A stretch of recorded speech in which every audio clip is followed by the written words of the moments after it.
mettre les coraux. Oh, et petit huile à tailler. Comme à l'accoutumée. Nana toi yao. Sommes de nouveau de sortir. Tarado arur arhei. L'oreille est hardie. Restez hardi, moussaillon, moussaillon, moussaillon. Patrice et Lydie Kozak.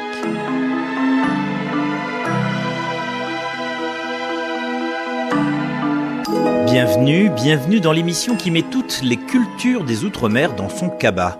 Et question fort à propos, que mettriez-vous dans votre cabas ?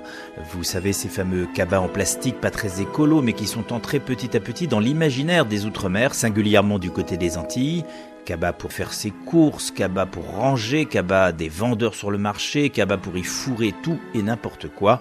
Notre invité du jour, lui, y met un bébé, oui, vous avez bien entendu, un bébé. Il le fait par le truchement du cinéma, point de départ abracadabrantesque d'un film qui roule à 100 à l'heure dans les rues de la banlieue de Pointe-à-Pitre en Guadeloupe.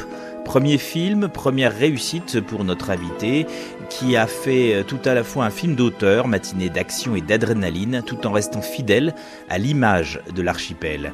Il nous racontera comment il a réalisé cette prouesse et la genèse de son projet, tout en créole, et comment il a fait pour intéresser des producteurs dont Jamel Debbouze himself. Au creux de notre oreille cette semaine, Nelson Foy.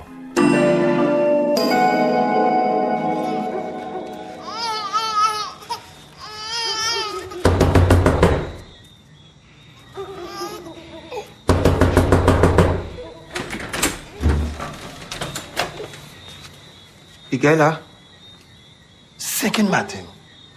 C'est quoi ton problème, frère? Je viens de le trouver devant chez moi. Nelson Foy, bonjour. Bonjour. Ce que nous venons d'entendre et qu'on continue à entendre là légèrement derrière nous, c'est un extrait de votre premier film Zion qui sortira sur tous les écrans de l'Hexagone le 9 avril prochain. Avant cela, il y aura eu les honneurs d'une sortie en Guadeloupe notamment, où le film a été tourné, mais aussi en Martinique et en Guyane. La Guadeloupe, donc, où ce film a été entièrement tourné avec des acteurs guadeloupéens, professionnels ou non. C'est un polar, un thriller, comme on dit, qui se déroule dans les rues de Pointe-à-Pitre, dans différents quartiers. Nous allons en parler dans cette oreille et hardie. Mais avant cela, tradition oblige, vous allez décliner votre identité dans un mini autoportrait. Que faut-il savoir de Nelson Foy par Nelson Foy pour mieux entendre ce qu'il va nous raconter dans cette émission ? Eh bien, je suis un réalisateur antillais, je pense humaniste, si on peut me décrire comme ça, et foncièrement attaché à ma liberté, un peu marron. Je pense on peut dire un réalisateur marron, c'est pas mal. On va garder cette définition, on va creuser un tout petit peu quand même le portrait. C'est quoi votre parcours qui vous a mené à réaliser ce premier long métrage ? J'ai cru lire quelque part que vous ne vous étiez pas forcément destiné à ce métier de l'image, c'était pas forcément ce que vous aviez en tête au début, mais une fois que vous avez trouvé ce filon, ça correspondait complètement à ce que vous vouliez faire. Je me suis cherché pendant des années. En fait, j'ai toujours fonctionné à la passion. J'ai été éveillé assez jeune à la musique, au domaine artistique, mais aussi au sport très jeune. Et moi, ma passion a été très rapidement vers le sport. J'ai rêvé très jeune d'être sportif de haut niveau, d'être un grand champion d'athlète et tout ça. Donc j'ai fait beaucoup d'athlétisme, j'en ai fait pendant 19 ans. J'ai commencé à 5 ans, j'ai arrêté à 24 ans à peu près. J'ai croisé avec d'autres sports en même temps. J'ai fait du basket, j'ai fait du full contact, j'ai fait un peu de football américain, j'ai fait d'autres sports. Et puis il est arrivé un moment où il a fallu que je me fasse une raison, on va dire, par rapport à ce premier rêve d'enfant. Et qu'il a fallu que j'en crée un second. Et donc à partir de là, je commençais à me poser des questions, à savoir qu'est-ce que je pourrais faire d'autre dans ma vie que faire du sport. Et à côté de ça, je faisais déjà plein de choses. J'avais fait du piano, j'avais eu un groupe de rap très jeune, j'avais fait du graffiti, j'ai fait de la danse, j'avais fait énormément de choses. Je partais dans tous les sens. Et j'arrivais pas à me concentrer sur quelque chose et j'arrivais pas à me dire plus tard, je vais faire ça dans ma vie, je vais faire que ça. Pour moi, il fallait que je fasse tout. On va préciser. Donc, vous avez vécu, je crois, quelques années en Guadeloupe, puis ensuite, la vie vous a mené dans l'Hexagone et vous avez grandi en fait en région parisienne, hein, du côté de Bondy, je crois. Oui, c'est ça. J'ai passé 2 ans à Paris quand j'étais mes 2 premières années, j'ai aucun souvenir. Pour moi, ma vie commence en Guadeloupe, donc à Trois-Rivières, où j'ai passé environ 3 ans. Et le retour, en fait, en banlieue est quelque chose qui m'a beaucoup impacté. J'ai encore une photo de moi qui était derrière la grille de la maternelle, à moitié en train de pleurer parce que je voulais pas être là en fait. Moi, je voulais rester. J'étais bien où j'étais. J'étais vraiment bien. Et donc, à partir de ce moment-là, toute mon enfance, j'ai rêvé en fait de ce retour. Et tous les ans, on y allait. J'allais voir ma famille. J'ai toujours eu plus de famille aux Antilles qu'en France. Et à chaque fois que je revenais, tous les profs disaient que j'étais pas là, en fait. J'étais pas là, j'étais toujours là-bas, en fait. Et donc, quand j'ai raté mon bac en France, du coup, je suis reparti. J'en ai profité. Je suis parti chez ma grand-mère m'isoler, et donc à Sainte-Anne. Et j'ai repassé mon bac là-bas, ma terminale là-bas. Puis je suis revenu, puis je suis reparti 5 ans. En tout, en vrai, aujourd'hui, je pense que j'ai à peu près un quart de ma vie que j'ai fait aux Antilles. Mais c'est vrai que mon cœur a toujours été accroché très fortement aux Antilles, même si je me suis construit en banlieue. Qu'est-ce qui vous a mené au cinéma et qui donc du coup vous a ramené aussi en Guadeloupe, puisque voilà, ce premier film est situé en Guadeloupe. Avant cela, il y avait eu un court-métrage intitulé Timunao qui se déroulait aussi en Guadeloupe. Donc on a l'impression qu'en vous trouvant dans le monde de l'image, vous avez aussi raccroché les wagons avec cette Guadeloupe qui vous manquait tant enfant. Ouais, c'est vrai. En voyant ça comme ça, ouais. Moi, j'analyse très peu, en fait. Je me laisse courir au fil de l'eau, comme ça. Et ça m'amuse toujours d'entendre, en fait, les gens qui analysent, parce qu'en fait, moi, je vis ma vie sans trop l'analyser. Des fois, je devrais, des fois, un peu plus, peut-être. Mon premier court-métrage, je l'ai fait tout seul. Je l'ai fait à Bondy, Bobigny, dans mon coin. J'ai commencé à me faire mes armes de toutes les manières en banlieue. Mais j'ai tout le temps eu envie de faire un film aux Antilles. Et quand j'y suis retourné, j'habitais à Bergevin. Moi, je suis très proche j'aime être dans la rue, j'aime être proche des gens, j'aime ça. Donc, j'ai pas été en Guadeloupe dans le côté carte postale, j'étais à Bergevin, dans la cité, dans les endroits qui étaient un peu, entre guillemets, on va dire, malfamés, comme certains peuvent dire. Mais moi, j'aimais ça, descendre et vivre, sentir les gens. Et c'est pour ça que Timunao, en fait, se passe en réalité à 200 mètres de chez moi, à tout casser. Et Zion aussi, en fait. Je raconte la Guadeloupe que je connais, la Guadeloupe que j'aime aussi. Pointe-à-Pitre, c'est vraiment une ville que j'aime beaucoup. Alors, on va y venir justement à Zion, votre premier long métrage. Il raconte l'histoire de Chris, jeune homme, allez, on va dire plutôt désœuvré, vivant dans une cité de Pointe-à-Pitre. On va résumer comme ça. Il vit d'expédients et de petits coups qui peuvent éventuellement rapporter gros. En tout cas, c'est le cas dans le début du film. Il s'apprête à faire une livraison, entre guillemets, qui pourrait s'avérer fructueuse pour lui quand un matin, il trouve devant sa porte un bébé dans un cabas. Comment vous est venue l'idée de ce bébé qui vient tout d'un coup gripper un peu les rouages de la vie de Chris dans sa banlieue de Pointe-à-Pitre ? Alors, au départ, moi, je fonctionne beaucoup sur des images. C'est-à-dire qu'en fait, j'ai souvent des images qui viennent en tête et qui me donnent une envie, en fait, de faire quelque chose. Sur Zion, en fait, ça vient du coup de Timunao, qui est à la base cette image du père un peu mauvais garçon, inconséquent, un peu irresponsable, avec un bébé qui traverse le ghetto. J'avais cette image-là, en fait, je fonctionne avec des contrastes, et j'aimais ce contraste, en fait, entre la fragilité du bébé et la dureté du milieu, et lui, ce qui dégageait, qu'on n'a pas l'habitude de voir chez, on va dire, un père responsable. Et moi, en fait, j'ai été un peu ce papa-là, d'une certaine manière. C'est-à-dire qu'à un moment donné, j'ai été papa très tôt, très jeune. Et je me suis jamais considéré comme un papa responsable. Je me suis toujours occupé de mes enfants. J'ai toujours été très présent pour mes enfants. Mais j'étais un papa jeune. Donc je faisais toutes les conneries d'un papa jeune. Où je faisais faire du karting à mon fils à 4 ans. Où je le faisais monter sur une moto et je lui donnais des sensations fortes. Ou des choses comme ça, en fait. Des choses qu'un père de 38, 40 ans aurait jamais fait. Mais quand on en a 23, 24, on n'est pas dans la même mouvance. Et moi, il y a un truc là-dedans, en fait, que j'aimais. Dans ce côté-là, un peu irresponsable, gentil, quand je dis responsable. Responsable, on lui dit, je m'en occupe, voilà. Mais dans le côté où sa mère, par exemple, elle osait pas faire certaines choses, mais en même temps, moi, ça le permettait aussi de l'éveiller et de lui faire vivre des moments et de casser un peu ce côté un peu poule, où en fait, on empêche des fois les enfants de grandir, de prendre des risques, en fait. Donc voilà. Donc moi, il y avait ce côté-là, en fait, que j'aimais, qui finalement est un truc que j'avais un peu en moi. Par contre, je l'ai poussé forcément, parce que ce qui est intéressant dans le cinéma, c'est les contrastes. Donc moi, au départ, j'avais cette image-là d'un bébé, même dans un panier en osier. Et à un moment donné, je me suis dit, non, il faut le foutre dans un cabas. Et puis, faut pousser le curseur. Donc il arrive, et puis il se le prend dans la tête, comme ça, un matin, devant chez lui. C'est un choc, parce que c'est un adulte enfant, en fait, qui n'est pas encore un adulte. La vie va l'obliger à devenir adulte. J'ai beaucoup aimé l'idée du cabas parce que pour qui connaît ou a vécu aux Antilles, ce cabas-là, il est sur les marchés, il sert de valise même quand on prend l'avion, ça sert pour faire les courses, ça sert pour stocker des choses et vous avez bien fait de changer à mon sens parce que vraiment ça donne une image encore plus forte que si ça avait été le panier oignosé façon Moïse quoi. Même plus ancré dans la Guadeloupe, plus ancré dans Pointe-à-Pitre. Et parce que cette idée du bébé dans un cabas, c'est un côté aussi un peu, on va dire un peu comique, un peu amusant en fait, au final. Parce que même dans Timouna, souvent il y a beaucoup de phrases qui reviennent. En bébé, ado, en cabas. Il y a un truc où on se dit, mais à un moment donné, mais sors-le, c'est bon. C'est bon, ça y est, ça fait... Et dans Zion, il y a ça aussi, c'est-à-dire à un moment donné, c'est bon, sors-le. Et en fait, non, il le garde dans son cabas, en fait, ça y est, c'est son moyen de transport. Et en fait, c'est quelque chose qui est très possible aux Antilles. Et juste après Timouna, il y a eu une histoire, on a entendu qu'on a retrouvé un bébé dans un cabas qui avait rien à voir finalement avec Timouna, hein. Mais c'est arrivé genre 6 mois après, comme par hasard. Donc c'est vraiment, pour moi, une histoire qui peut vraiment arriver à Pointe-à-Pitre. Alors là, vous me fournissez une transition. De bout en bout, votre film, j'ai l'impression que vous avez vraiment voulu pousser la crédibilité. C'est-à-dire que, je ne sais pas si c'est parce que vous y avez vécu et que vous deviez rendre l'image la plus juste possible par rapport à l'existant, mais que ce soit la cité, que ce soit les personnages, que ce soit même cette situation effectivement du bébé dans un cabas qui paraît folle, mais qui quand même nous rattache à une forme de réalité.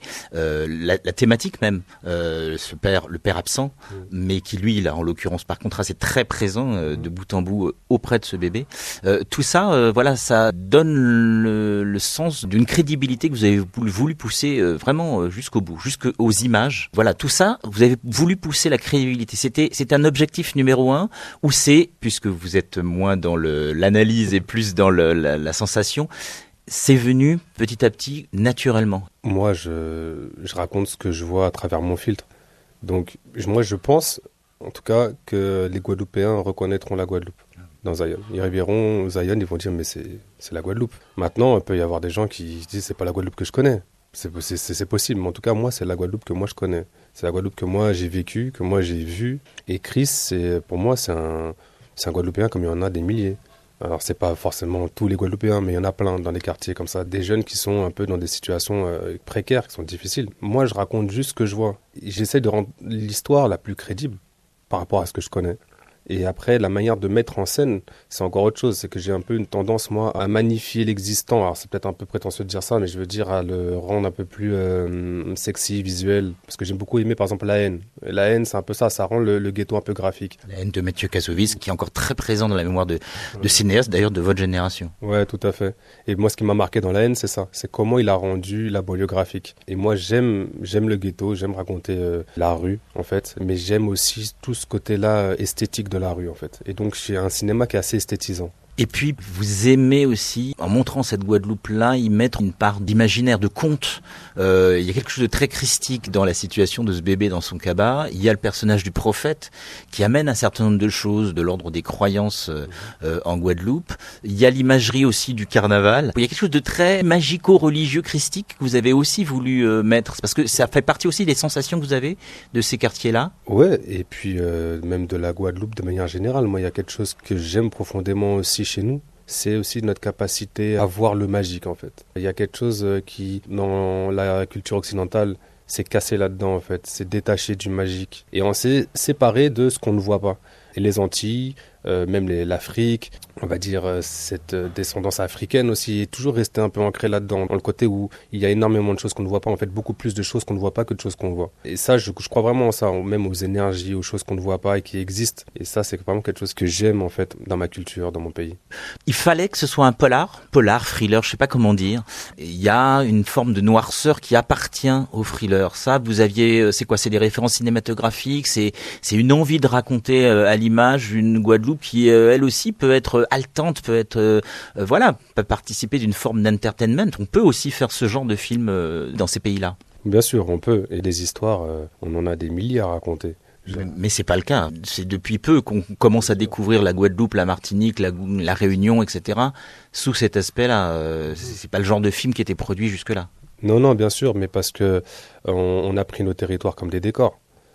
Moi, c'est aussi contre ça que je me bats. Enfin, contre ça. C'est-à-dire que ça me dérange pas que les gens viennent tourner pour utiliser les Antilles comme un décor. Mais à un moment donné, il serait bon quand même qu'on puisse raconter nos propres histoires. Et que ce soit les Antillais qui les racontent. Parce qu'on arrive dans un moment où il est bon quand même que chacun raconte ses histoires. Donc aujourd'hui, aux Antilles, on a très peu ça. On a ceux qu'on connaît. Hein. On a des Jean-Claude Barny, on a Eusanne Palsy quand ça remonte un peu plus loin, ou des Christian Lara par exemple, mais il y en a quand même peu. Donc moi, à un moment donné, quand je vois ça, je me dis non, il faut qu'on puisse faire des films qui traversent les frontières. Et pour qu'ils traversent les frontières, il faut qu'il y ait une universalité aussi dans le propos. Ça peut pas être que des private jokes, sinon ça va rester aux Antilles. Dans Zion, le thème il est universel. La trame narrative pourrait être racontée n'importe où. Ça pourrait être un film en Corée, au Mexique, ou en Afrique, ou qu'importe, aux États-Unis. Mais il est quand même foncièrement antillais dans son habillement, dans tout ce qui va après, derrière, renforcer toute cette trame, tout ce fil rouge. Mais le fil rouge de base peut être raconté n'importe où. Ça rappelle aussi beaucoup de films, pour le coup américains, qui regardent un peu, et fait beaucoup par des réalisateurs noirs, et j'ai l'impression qu'il y a des références à quelque chose comme ça, en tout cas, des références cinématographiques à des Boys in the Hood. Je crois que vous avez mis en référence notamment Training Day, et puis des films de Spike Lee aussi. Alors, c'est des références cinématographiques conscientes, évidemment. Il s'agit pas de ça du tout avec Zion, mais il y a une filiation. Bien sûr. Il y a une filiation. J'ai grandi un peu, comme beaucoup de ma génération, dans du cinéma américain et dans du cinéma noir américain aussi. Il y a quelque chose de thriller dans Zion, parce que très tendu narrativement, et puis on part dans une espèce de boucle infernale qui s'accélère. Et moi, je pense, naturellement, c'est pas quelque chose que je force, mais j'ai un cinéma qui est quand même, malgré qu'il soit du cinéma un peu d'auteur, il est quand même très entertainment. N'importe qui peut aller voir le film et passer un bon moment. Moi, c'est mon principe. Je veux juste faire des films que moi, j'aurais aimé aller voir. Moi, j'aime que les gens soient attrapés et que les gens rentrent dedans. Et donc, c'est pour ça que c'est toujours dur pour moi de me dire, oui, quelle est la cible de mon film ? J'ai pas de cible. Pour moi, entre 15 et 90 ans, on peut aller voir mon film et prendre du plaisir. Par contre, on verra pas les mêmes choses. Ça, c'est sûr. La Guadeloupe, quand vous avez tourné, se prêtait beaucoup à ça, que ce soit pour les scènes dites d'action ou les scènes de mise en place. Effectivement, vous parliez de quelque chose de très graphique, et il y a un moment où votre caméra n'a pas la même écriture. Alors, la Guadeloupe s'y prête, je pense, comme partout. Dans la vie, je pense qu'il y a des moments calmes, et puis il y a des moments tendus, il y a des moments qui s'accélèrent. La Guadeloupe, c'est un volcan qui dort. C'est ce que je pense souvent, c'est qu'on est quand même sur un volcan. Tout peut être très calme jusqu'au jour où, quand ça pète, plus rien n'est calme. Ça dépend aussi d'où on se positionne. Donc il y a des gens qui, en Guadeloupe, vivent une vie pas du tout calme, et d'autres qui vivent une vie très paisible. Donc voilà. Vous avez voulu rendre ça aussi dans votre histoire. Ouais, tout à fait. Puis c'est une montée en tension. C'est que lui, au début, il est totalement inconséquent. Donc forcément, quand on est inconséquent, les choses sont plutôt calmes. Jusqu'au moment où on n'a plus le choix, on ne peut plus être inconséquent. Et on est obligé d'affronter le problème. Et quand on affronte le problème, d'un coup, on rentre dans une vague. Et c'est plus du tout la même chose. On n'est plus dans un long fleuve tranquille. Et l'enfant, c'est l'enfant qui l'ancre dans cette réalité, qui fait que du coup, il s'adapte aussi par rapport à cet enfant. Parce que il y a cet amour pour cet enfant, pour ce bébé qui grandit en même temps que l'histoire devient trépidante. Ouais, qui grandit en même temps que l'histoire accélère, et qui grandit en même temps que le personnage se transforme aussi. C'est le moment d'ajouter un peu de musique à vos images, Nelson Foy, une pause musicale dans cette oreille hardie orchestrée par vous et par votre film Zion.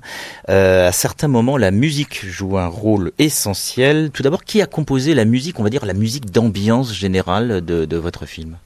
Alors la bande originale est composée par Brice Davoli. Donc on a fait un gros travail sur la musique. Donc il y a beaucoup de musique ambiante, et aussi finalement des musiques qui sont pas très ancrées localement. Moi j'aime bien aussi juste faire passer des émotions et me détacher un peu de ça. Toujours le contraste. Voilà, c'est ça, exactement. Et puis il y a des chansons, notamment 2 titres de Kalash. J'ai presque dire, est-ce que c'était inévitable d'avoir du Kalash ? Ça colle tellement à l'univers de votre film que j'ai l'impression que vous n'avez pas eu le choix. Ouais, en fait, la scène d'intro, je l'avais montée sur Bendo, et quand je l'ai montré à Kalash, à la base, je voulais qu'il fasse une musique originale pour l'intro. Et quand je lui ai montré la scène, je lui ai dit, bon, voilà, pour l'instant, j'ai mis Bendo, mais j'aimerais pouvoir faire un son pour ça. Il a regardé la séquence avec Bendo, et il m'a dit, non, c'est Bendo qu'il faut. Il m'a dit, je pourrais pas refaire ça, c'est Bendo qu'il faut. Du coup, on a mis Bendo, mais je voulais quand même qu'il y ait un morceau qui soit aussi original. Parce qu'aujourd'hui, pourquoi Kalash ? Parce que c'est quand même l'artiste le plus emblématique des Antilles aujourd'hui. Donc c'était important aussi d'avoir un morceau, et donc le morceau s'appelle Zion. Et c'est un morceau qui est dans le générique de fin du film. Alors on a 2 pauses musicales dans ce podcast. Vous allez orchestrer la première. Choisissez soit la musique d'ambiance faite par Brice Davoli, soit un morceau de Kalash, et puis votre deuxième choix sera celui que vous n'avez pas choisi en premier choix. Qu'est-ce que vous choisissez de partager avec nous là pour ce premier moment ? On va commencer par Kalash. Donc le morceau Zion de Kalash. Voilà, surtout même les paroles sont, je pense qu'il faut bien les écouter.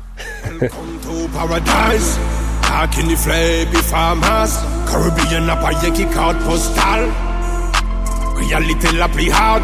Je dis soleil la cargonomie c'est plus vivable. Mi parole la couillonnade. Souffrance la qu'a poussé moun a fait le mal. Zion, Zion, Zion, Zion. Moi les vive les bado Zion. Zion, Zion. Pani pour faveur nous jungle. Ensuite là y'a qui doute struggle. Situation là immuable. Même quand yo faut sortir indésirable. Chômage là quand j'ai ici ya. Les plus fusillades dans le pays là. Qui fleck à pousser la désirade. Peu de monde a dans fusillade. Là j'ai idiote.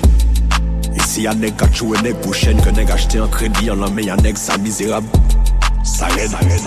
L'oreiller hardi, Patrice et Lydie Kozak. De retour auprès de notre invité Nelson Foy, réalisateur de ce premier long métrage Zion. Ce film donc va sortir aux Antilles et en Guyane avant l'Hexagone. J'ai l'impression qu'il y a aussi quelque chose de très fort, voire peut-être d'un peu militant.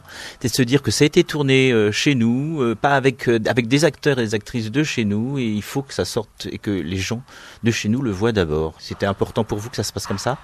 Bien sûr, c'est important.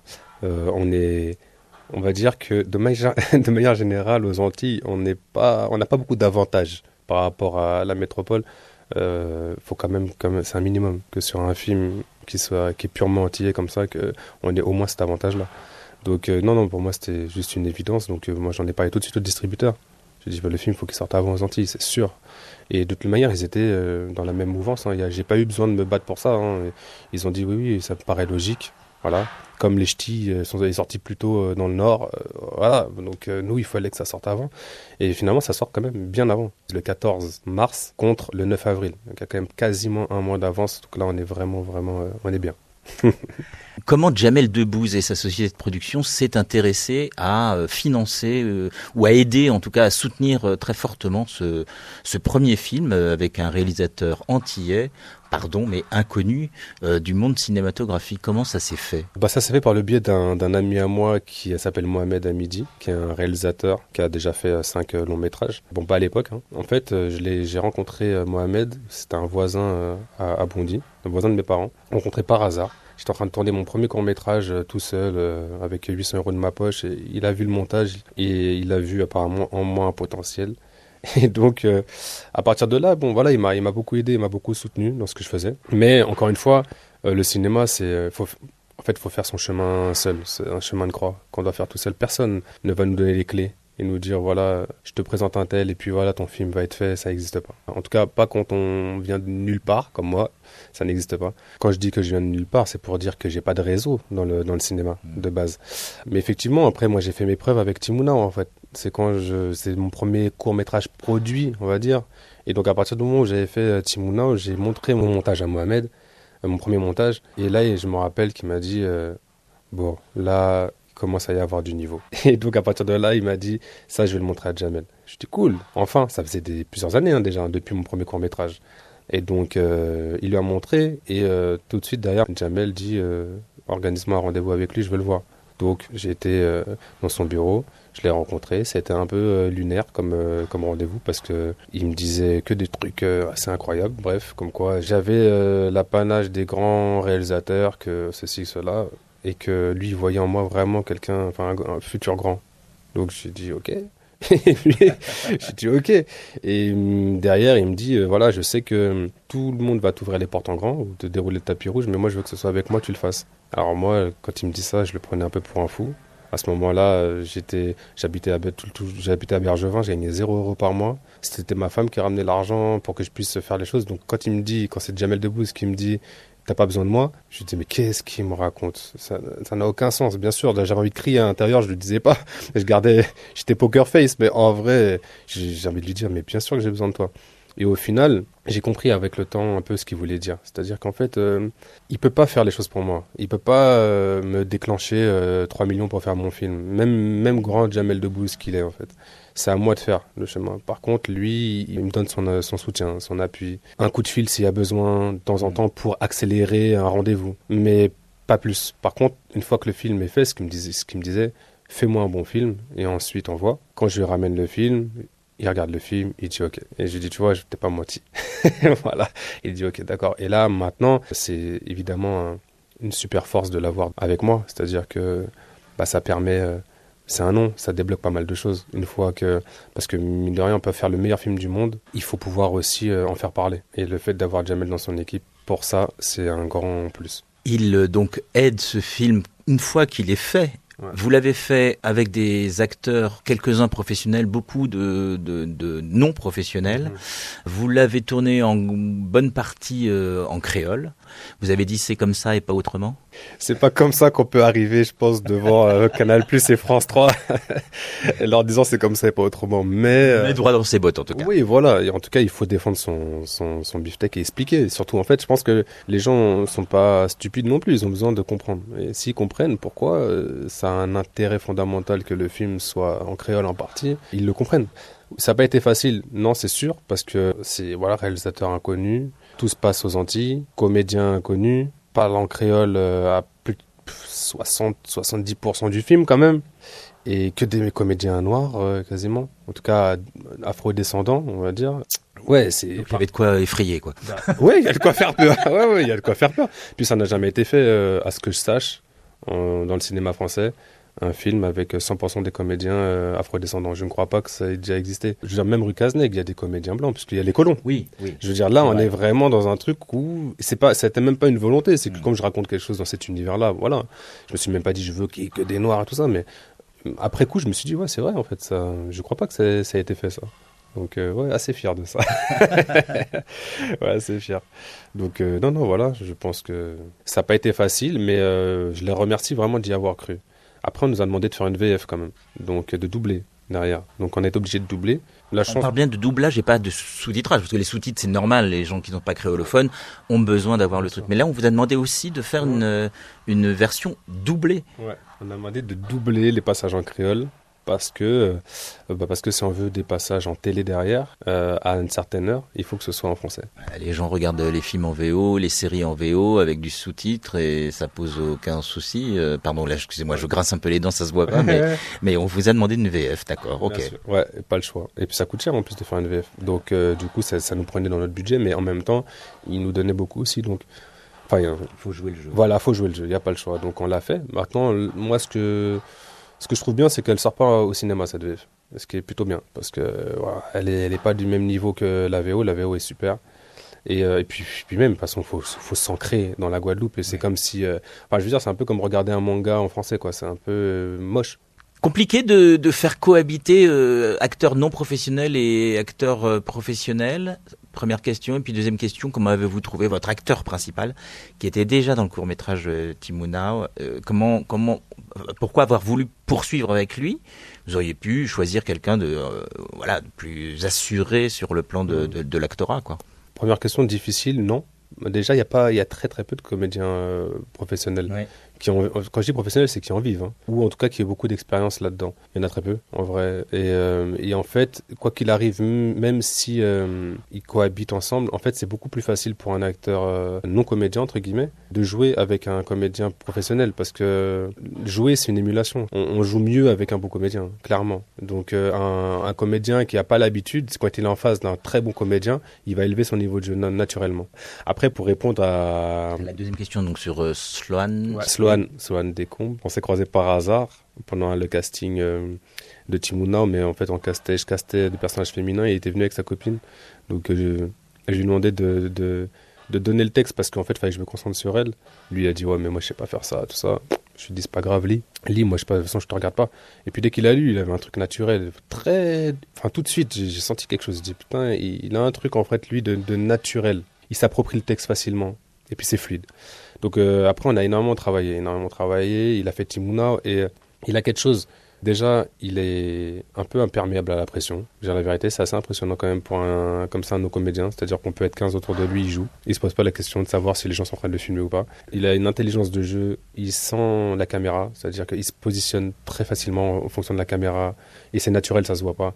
Donc il a vraiment un truc, en vrai. Ce qu'il n'avait pas encore, c'est-à-dire c'est la technicité. C'est des choses pour faire des scènes compliquées, des scènes où il va falloir jouer de la colère ou de la peur ou de la tristesse, etc. Dans tout ce qui va être scène de tous les jours, c'est-à-dire être naturel tous les jours, il fait ça comme si il se brossait les dents. C'est facile pour lui. Il n'a aucun problème avec ça. Par contre, quand il va falloir pleurer, faire les choses, c'est plus dur. Et donc là, on a beaucoup travaillé là-dessus. Et non, franchement, il s'en est super bien sorti. Et vous avez un autre personnage, T-Dog, quasi silencieux du début à la fin, mais avec une drôle de présence forte, très peu de texte. Je voulais savoir, lui, comment vous l'avez rencontré. Donc T-Dog, c'est joué par Don Snoop. Pour ceux qui connaissent, c'est un rappeur, trappeur, en fait, guadeloupéen. On s'est rencontrés pendant le casting, en fait. Je castais pour le rôle de T-Dog. Et ce qui est fort en Guadeloupe, c'est qu'on a beaucoup de gueules, en gros. De gens avec des visages, du vécu, des choses hyper cinématographiques. Donc, en fait, j'ai rencontré beaucoup de gens qui avaient des gueules. Lui, il avait un truc que je recherchais vraiment. C'est-à-dire, il a une espèce de... Il est inquiétant. En vrai, visuellement, il est très charismatique. En fait, il pète l'écran, il n'a pas besoin de parler. Moi, je voulais pas un personnage qui parle, je voulais un personnage qui sent un peu la faucheuse. C'est-à-dire que quand on le voit, on sent que à tout moment, ça peut dérailler et qu'il faut faire attention. En fait, qui génère vraiment quelque chose comme ça de dangereux. En fait, j'avais écrit un peu ce personnage un peu comme le requin blanc. C'est-à-dire celui, quand tu le vois, on sent tout de suite que là, faut faire attention. Et ouais, il a ce truc-là naturel, en vrai, espèce de charisme naturel qui fait qu'en fait il éclate l'écran, il n'a pas besoin de forcer. C'est pour ça que des fois je lui disais fais rien. Oh ouais.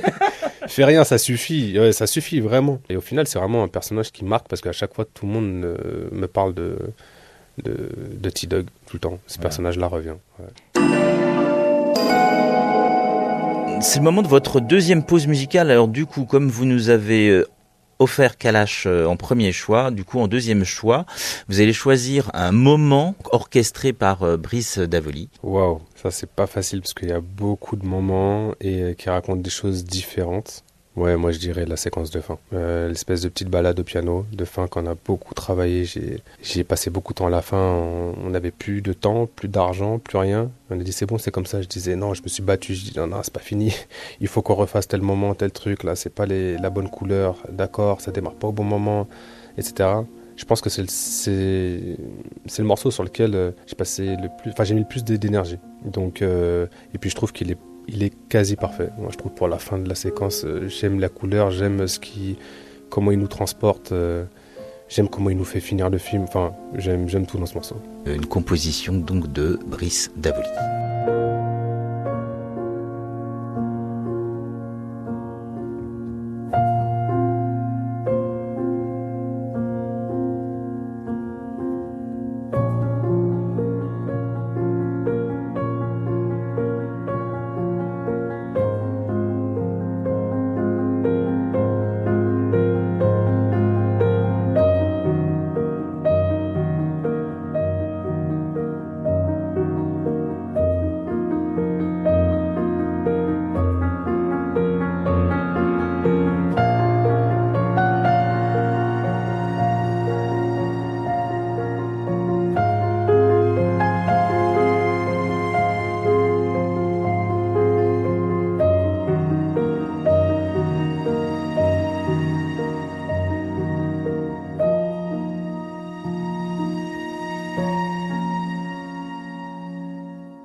L'oreille a du goût. Elle vient chaque semaine rehausser le goût de ce podcast avec ses rencontres avec ses interlocuteurs qui évoquent leurs souvenirs d'enfance liés à des saveurs, à des odeurs particulières.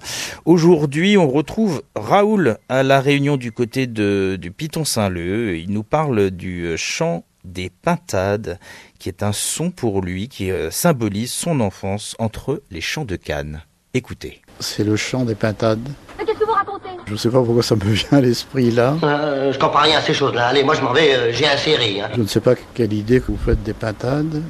Bon, ce sont des volatiles qui sont considérés comme un peu stupides. Mais ça, c'est une représentation qui n'est pas du tout fondée, parce qu'elle vous alarme sur tout ce qui se fait autour. On avait une basse-cour, les animaux étaient quand même plutôt en liberté, enfin les volatiles, coqs, poules, volailles, etc. Pintades, oies. Il y avait des champs autour de la maison, champs de canne, et les pintades allaient pondre dans les champs voisins. Il fallait récupérer, trouver les nids, là où on avait pondu, récupérer les œufs pour qu'il n'y ait pas trop de pertes, etc. Et donc le mâle montait la garde. Mais c'était un gros malin parce que, en fait, et ça revient à la fausse représentation qu'on a des pintades, et en fait, il se mettait à une certaine distance. Hein. Donc il chantait. Et en même temps il montait la garde. Hein. Donc pour avertir la femelle d'un danger imminent, etc. Et en fait, cet animal, c'est le cas de le dire, il chantait, il se positionnait dans une direction opposée, dans un certain rayon, mais quand même opposé. Donc si on cherchait autour de là où il était, on était sûr de se tromper. Donc voilà, vous avez à la fois une représentation de la pintade, et je ne sais pas pourquoi ça me revient. L'oreiller hardi, Patrice et Lydie Kozak. Si je vous demande, pour finir à vous, Nelson Foy, une odeur, une saveur ou un goût qui évoque pour vous cette Guadeloupe qui, on le voit dans le film Zion, vous est si chère, ce serait quoi? Je dirais soit l'eau de coco, soit le jus de canne. Quelque chose dans l'eau de coco et dans le jus de canne qui a un goût de terre et qui me fait vraiment penser à la terre, à la Guadeloupe. Dans les odeurs, c'est un peu plus difficile. La sensation d'humidité, de lourdeur qui se transmet un peu aussi dans l'odeur, mais c'est une espèce de sensation que j'ai toujours eue de sortir de l'aéroport et de ressentir cette ambiance, cet univers. Et là, je me disais, je suis à la maison. En fait, il y a quelque chose d'hyper rassurant là-dedans et voilà. Cette sensation-là, je ne l'ai nulle part ailleurs que quand je retourne aux Antilles. Je sors et là, d'un coup, je prends cette espèce de vague d'humidité, de lourdeur. Et elle nous rappelle où on est, en fait. Voilà. Merci Nelson Foy d'avoir mis vos images, vos musiques, vos mots, vos pensées, vos sensations et un peu votre analyse dans notre oreille cette semaine. Je rappelle le titre de ce film, il est court, il est simple, c'est Zion. Allez le voir, vous qui vivez dans l'Hexagone à partir du 9 avril et puis ceux qui ont la chance d'être en Martinique, en Guadeloupe et en Guyane pourront le découvrir à compter du 14 mars sur les grands écrans, parce que encore une fois, quand on a ce type d'œuvre, c'est bien de les découvrir d'abord sur grand écran et pas forcément d'attendre que ça arrive sur les petits téléphones ou sur les petites tablettes. Je vais vous demander un petit exercice pour finir en une phrase, quelque chose pour nous inciter à nous rendre justement dans les salles obscures pour aller voir votre film. C'est plus mon film, je pense que c'est notre film aujourd'hui. C'est un film purement antillais. Je pense que les Antillais ne se sont jamais vus au cinéma de cette manière. Voilà. Et que ça fait du bien. Ce sera le mot de la fin. Merci encore Nelson Foy pour cette rencontre riche. Merci à vous de l'autre côté de l'enceinte de nous avoir écoutés. Pour la réécoute, le replay, ce sera sur lapremière.fr et rendez-vous aussi sur toutes les bonnes plateformes de podcast. N'hésitez pas à vous abonner à l'Oreiller Hardi. N'hésitez pas non plus à mettre de la culture et singulièrement de la culture des Outre-mer dans vos vies. Vous verrez, ça donne une belle bouffée d'air et ça apaise aussi parfois en temps difficile. Restez hardi, moussaillons. À très vite pour une prochaine rencontre dès la semaine prochaine. Zion, Zion, Zion.